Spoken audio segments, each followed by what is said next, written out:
grief, like in my life, it had been manifest through anger and violence, and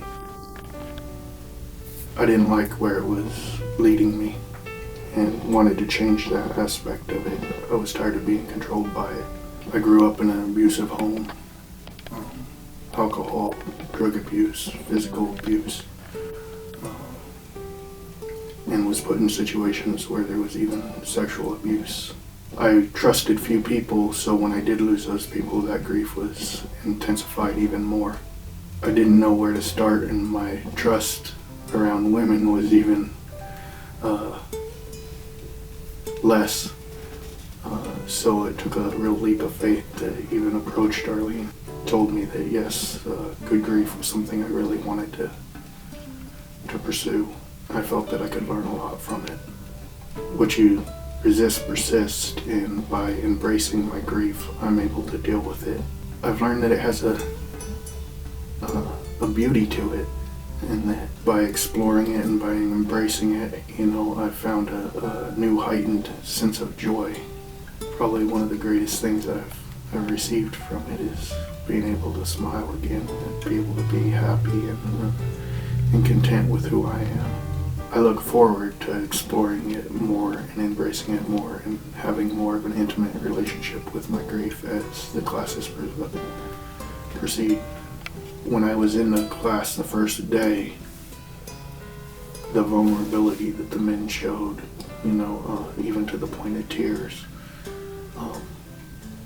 told me I wasn't alone. It showed me that it was okay to express those feelings, that other men do that. I actually at one point thought that I was incapable of being empathetic, incapable of having empathy for others or feeling other people. I thought that I was void of emotion, that I couldn't have those, and that I alienated myself because of those thoughts, those feelings.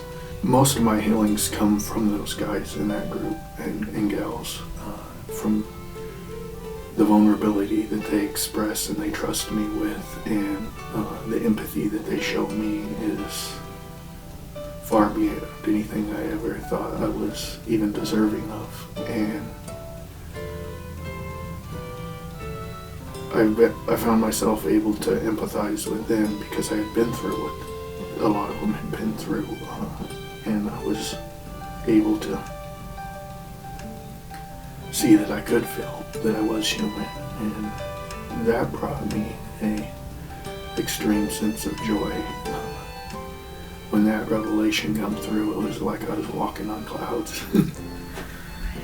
It was actually a shock when people actually cared what I had to say, or people thought that what I had to say was something of value. I've had people, since I've joined Good Grief, tell me I was an inspiration to them, and that's astonishing to me. I have a hard time even believing it still, because of my changed perspective and because of my willingness to change and to embrace my grief. I think that for the first time in my life, I truly have thrived. I'm being blessed everywhere I turn, and it's because of the changes I'm making, and those changes are primarily because of my ability to deal with my grief now and to embrace it as a friend. I think what holds most people back is the fear of trying something new, the fear of doing it.